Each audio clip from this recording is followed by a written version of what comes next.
यत्य सांख्ये प्राप्यते स्थानं तद्योगैरपि गम्यते।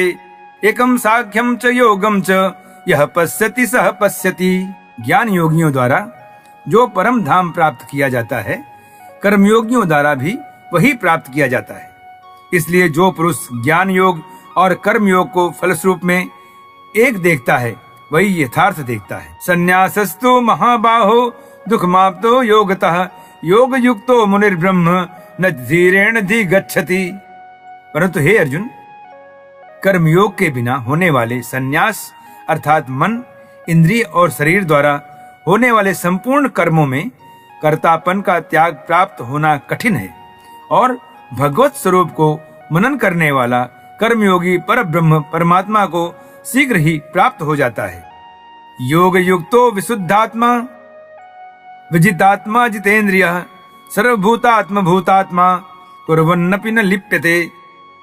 जिसका मन अपने वश में है, जो जितेंद्रिय और विशुद्ध अंतःकरण वाला है तथा संपूर्ण प्राणियों का आत्मरूप परमात्मा ही जिसका आत्मा है, ऐसा कर्मयोगी कर्म करता हुआ भी लिप्त नहीं होता। नैव किंचित करोमीति युक्तो मन्ये तत्त्ववित् पश्यन् श्रवणन् स्पृण्य जिघ्नन् असनन् गच्छन् स्वप्न श्वसन् प्रलप्ल विसृजन् ग्रहन् उन्वसिन् पन्नवि इंद्रियाणि इंद्रियार्थेषु वर्तन्त इति धारयन्।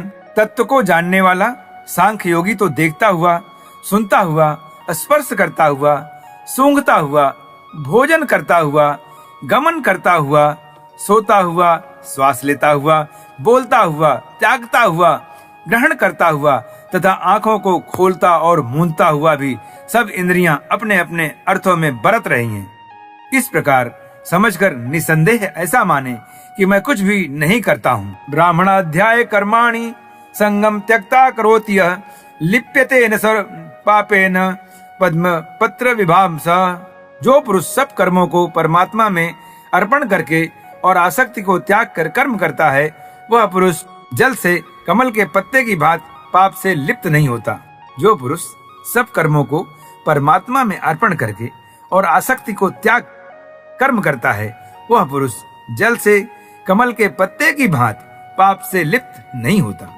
देखिए, जल में कमल का पत्ता पड़ा रहता है लेकिन वो गीला नहीं होता है।